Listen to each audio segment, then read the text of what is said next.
Why aliens fear the deadly charm of Deathworlders' aggressive politeness. The Ambassador's smile. The Galactic Concord, a coalition of over 2,000 species, had been thriving for centuries before the humans arrived. They called themselves Deathworlders, a label that sent chills down the spines of the most battle-hardened warriors of the Concord. Deathworlders, inhabitants of planets deemed nearly impossible for life to evolve, were something of a legend. Most galactic species came from idyllic worlds with predictable climates and few natural predators. Humans, however, had risen from a planet of constant danger, volcanoes, tsunamis, apex predators, diseases. Their survival had been described as statistically impossible. What the Concord hadn't anticipated was the humans' politeness. The negotiations between the Concord and the humans had been going smoothly, almost too smoothly. That was why Ambassador Crixtan of the Trilixian people found himself nervously checking his translator before every meeting. He had reviewed the humans' language files over and over again, but their subtleties still baffled him. Every phrase seemed to have layers of meaning. What did "it's no trouble at all" really mean? And why did the humans smile so much? Smiling was the worst part. For the Trilixians, exposing teeth was an ancient predator instinct, a threat display, but humans grinned constantly, especially when making requests. The first time a human diplomat had asked Crixtan for a minor trade adjustment while smiling, he had nearly fled the room in panic. Now, weeks into these negotiations, Crixtan had begun to wonder if the humans' aggressive politeness was a weapon as much as their physical prowess. The arrival of Ambassador Lin. The humans had sent their senior negotiator for the final rounds of talks. Ambassador Lin was famous across Earth's territories for her unflappable demeanor and unsettling effectiveness. When she walked into the Grand Chamber of Unity, her every movement was precise, her smile radiant yet vaguely predatory. Crixtan felt the fur on the back of his neck rise. The room fell silent as Lin took her seat, gracefully nodding to the assembled dignitaries. Her voice, calm and measured, carried across the chamber. "It is an honor to stand before the Concord today," she began. "Earth is eager to strengthen its bonds with this illustrious council. We hope this partnership will lead to prosperity, for all." Crixtan caught himself tapping his claws against the table. There was something unnerving about the way Lin said "for all." Did she mean it as a promise or a warning? A strange request. Midway through the meeting, Ambassador Lin leaned forward, her smile widening. "We have a small proposal," she said, her tone as casual as if she were discussing the weather. "It's only fair, after all, that we share some of Earth's most treasured resources with our new allies." "Treasure?" repeated Admiral Thrin, a massive reptilian warlord who rarely spoke unless he was delivering ultimatums. Lin's eyes sparkled. "Yes, something uniquely human, something we believe the Concord will find enlightening."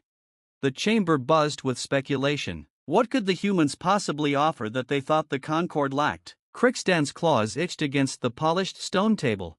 Lin produced a thin, unassuming cylinder from her briefcase. It looked like an antique human device, paper-bound with a lightweight cover. She placed it on the table and slid it toward the nearest delegate, a feathered avian named Crixia.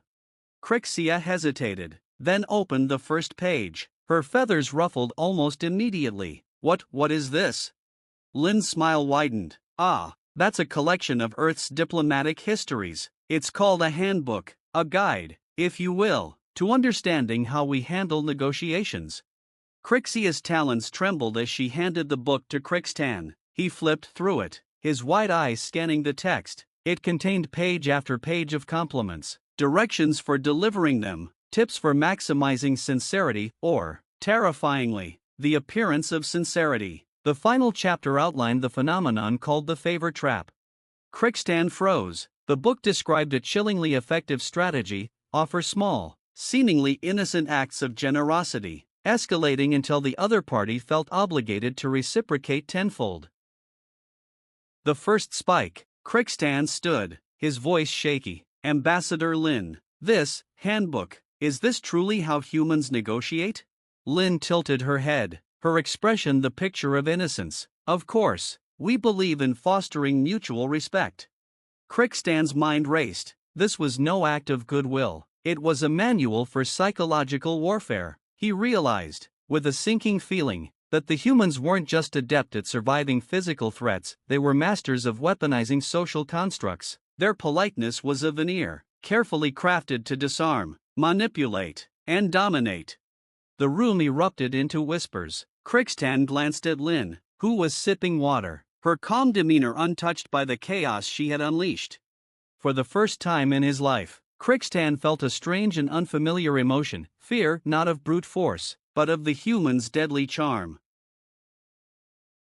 The favorite trap titans. The Grand Chamber of Unity remained in a state of chaotic murmurs as the delegates tried to make sense of the handbook. Crixtan could feel his hearts pounding in unison, his claws twitching with unease. The humans were not what the Concord had expected. They weren't brash warriors or emotionless strategists. They were something far more dangerous, manipulators who understood the fine art of tilting the scales without ever lifting a weapon. Ambassador Lin, meanwhile, sat back, observing the unfolding panic with the serene expression of a predator watching its prey tire itself out. She interjected softly, her voice carrying a calm yet authoritative tone. "I understand that our methods may seem unusual," Lin said, "but Earth has always thrived on cooperation. Perhaps this small handbook could serve as a bridge between our cultures, a gesture of goodwill, if you will." Her words were a scalpel, cutting through the rising tension with precision. The word goodwill hung in the air like a guillotine over the assembled leaders. Crixia's outburst. This is manipulation," squawked Crixia, her feathers puffing out in alarm. "You're teaching others how to exploit weakness." Lin's smile remained unchanged. "Exploit is such a harsh word. We prefer optimize. Surely every species here has its own strengths. Ours just happens to be diplomacy." A low growl echoed from Admiral Thrin, his golden eyes locked onto Lin, unblinking. "Diplomacy? I call it deceit. You expect us to believe that this favor trap is an act of kindness?" Lin's gaze flickered to him, her expression softening. "Admiral Thrin, on Earth, kindness is our strength. But let me clarify, the favor trap is not about deceit, it's about trust. When both parties act in good faith, it creates an unbreakable bond." Unbreakable bond? Crixtan's fur stood on end. Was she trying to convince them, or was this another step in the trap? A subtle demonstration. As the tension thickened, Lin made her next move. She reached into her briefcase and withdrew a small, ornately wrapped box. The metallic sheen of the paper caught the chamber's light, and a bough sat perfectly tied atop it. "A gift," Lin said simply, standing and walking it toward Crixtan. Every eye in the room followed her. She placed the box before him and stepped back with that same inscrutable smile. "To the Trilixian people, in honor of your wisdom and guidance throughout these negotiations." Crixtan hesitated. Accepting a gift was dangerous among his people. Gifts implied obligation, and obligation could spiral into ruin. Yet rejecting a gift, especially one offered so publicly, would be a grave insult. He glanced at the other delegates, all of whom seemed equally captivated and horrified. Reluctantly, he reached for the box and opened it. Inside was a gleaming orb, a rare mineral that his people used in sacred ceremonies. How did you know this was sacred to us?" Crixtan stammered. Lin's smile deepened, and for the first time, her tone carried a razor-thin edge. "We do our research, Ambassador." Rising suspicion. The murmurs in the chamber grew louder. Crixtan's mind raced. How far had the humans gone to study each species in the Concord? Did they have a dossier on every culture, every taboo, every vulnerability? He felt like a fish in a net, slowly being reeled in. Admiral Thrin slammed a clawed fist on the table, his voice booming. "Enough! We see through your games, human. You offer favors to bind us, but we are not so easily trapped." Lin's gaze snapped to Thrin, her expression suddenly serious. "Admiral, I assure you, no one here is being trapped. Earth simply wishes to share its prosperity. We seek allies, not adversaries." Her words were measured, deliberate, but the tension in the room was palpable. The unseen threat. Behind Lin's calm demeanor, Crixtan could sense something lurking, something carefully hidden. Humans didn't just want to join the Concord, they wanted to influence it, perhaps even control it, and they were doing it with unnerving ease. Crixia leaned toward Crixtan, her voice a frantic whisper. "We must stop this. The humans are weaving webs of obligation. If we aren't careful, they'll dominate the Concord without firing a single shot. Crixtan nodded, his gaze locked on Lynn. But how? If we openly oppose them, they'll frame us as hostile. If we agree to their terms, we fall into their trap. As the room debated, Lynn remained seated, calm and watchful. It was clear she wasn't just negotiating for Earth's place in the Concord, she was observing, cataloging every reaction, every weakness. It wasn't just diplomacy, it was warfare of the mind. A private encounter. Later that evening, Crixtan received an unexpected message. Lynn had requested a private meeting. He considered refusing, but curiosity and a nagging sense of duty drove him to accept. The room was quiet when he arrived, the dim lights casting long shadows. Lynn stood near a window, gazing out at the stars. She turned as he entered, her expression warm but unreadable. "Ambassador Crixtan," she greeted him, "thank you for coming." He straightened his posture. "What is it you want from us, Ambassador Lynn? What is Earth's true goal here?" Lynn paused, her eyes searching his. Then, to his surprise, she dropped the smile. "You want the truth? Fine, here it is. Earth has no intention of dominating the Concord. We don't need to." Her words hung in the air, heavy with implication. "What does that mean?" Crixtan demanded. Lynn stepped closer, her voice dropping to a whisper. "It means we've seen the fractures in your coalition. The Concord is fragile, built on shaky alliances and mutual distrust. Earth doesn't need to conquer you, we just need to exist. Our presence alone will shift the balance of power." Crixtan felt a chill run through him. She wasn't wrong. The Concord's unity was tenuous at best. The arrival of the humans could destabilize everything. Lynn smiled again, softer this time. "But don't worry, Ambassador. Earth values harmony. We'll ensure the Concord remains functional." Her words were both reassuring and deeply unsettling. Crixtan realized that the humans weren't just entering the Concord, they were remaking it in their image.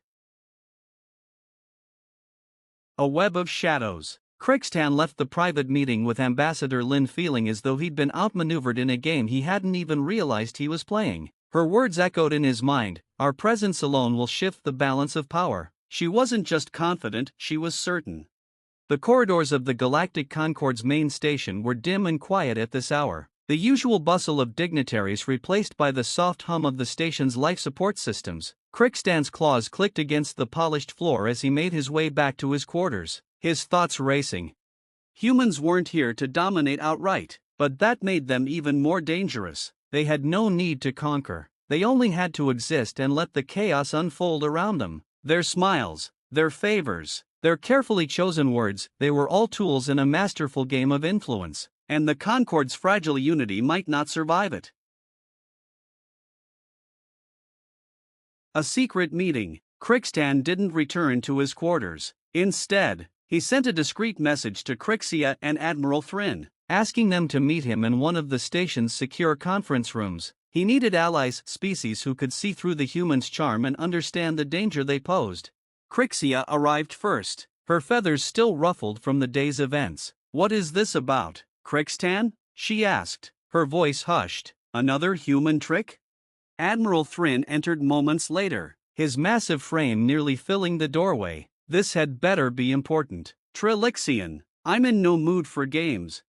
Crixtan gestured for them to sit. "It's not a trick. It's a warning. The humans aren't here to negotiate, they're here to reshape the Concord. If we don't act now, we'll find ourselves powerless before we even realize what's happening."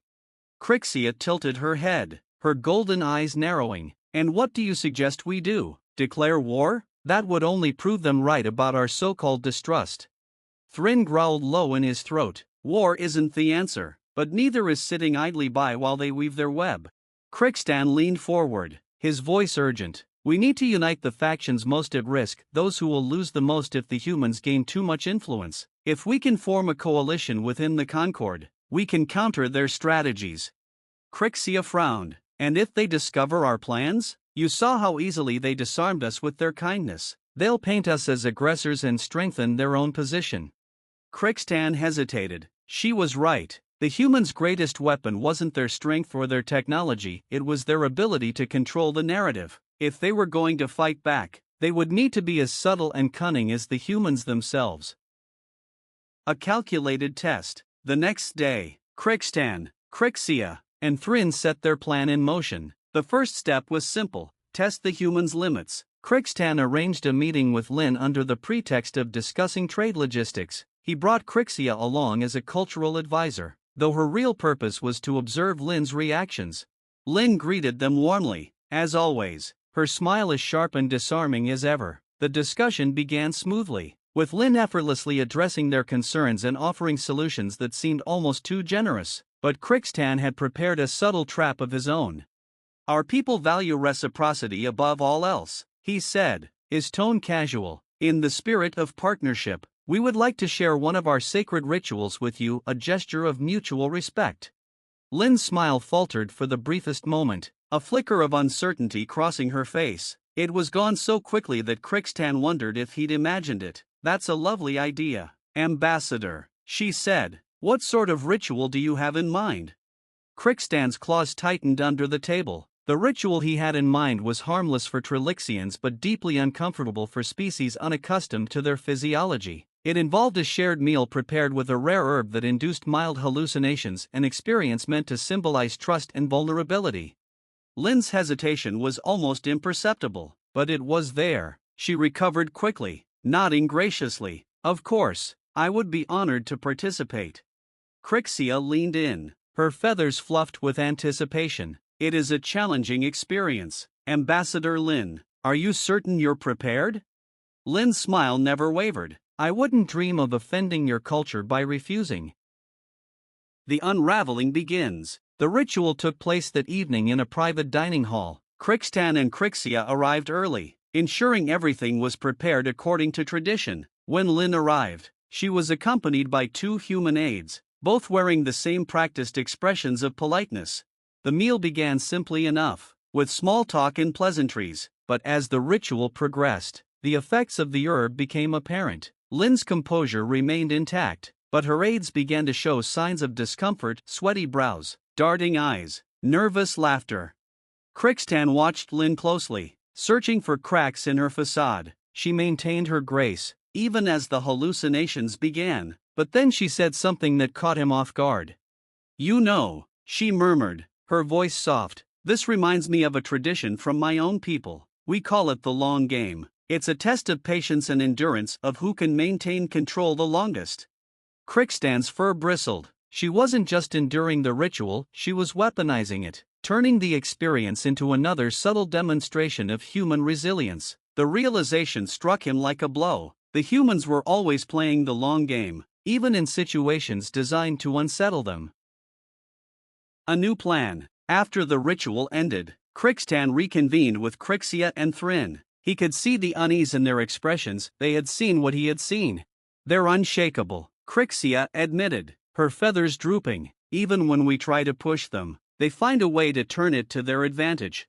Thrin's growl rumbled deep in his chest. "Then we stop playing defense. If they want a game, we'll give them one." Crixtan's eyes narrowed. "What are you suggesting?" Thrin bared his teeth in a rare, predatory grin. "We start thinking like humans. We play their game, but on our terms." The Battle of Minds. The Concord's secret coalition, now led by Crixtan, Crixia, and Admiral Thrin, began crafting a counter-strategy. Their plan was to mirror the humans' tactics: disarm with charm, weave narratives of unity, and sow seeds of doubt subtly. It was a dangerous game, but one they were determined to play. The humans, however, seemed to anticipate every move. As the coalition members tried to build alliances within the Concord, they discovered that Earth's representatives were always one step ahead, visiting the same factions with offers that were impossible to refuse: gifts of technology, promises of cultural exchange, even solutions to long-standing interspecies conflicts. The humans provided it all with a smile and a handshake. But Crixtan refused to give up. He knew that the key to defeating the humans lay in uncovering their true intentions. If the coalition could expose Earth's endgame, they might still have a chance to rally the Concord against them. A crack in the facade. One day, an opportunity presented itself. A Trilixian operative embedded in the humans' diplomatic staff uncovered a private communique between Earth's ambassadors. The message was encrypted, but even the fragments that were decoded painted a chilling picture. Phase 2 is underway.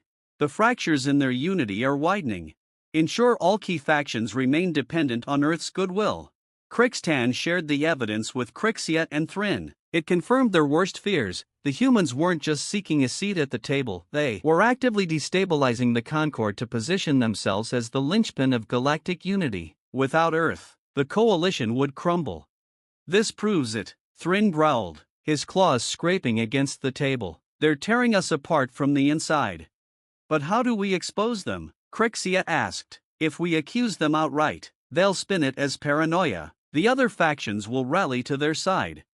Crixtan's mind raced. They needed to reveal the human strategy in a way that couldn't be denied, a way that would force the Concord to see Earth's actions for what they were.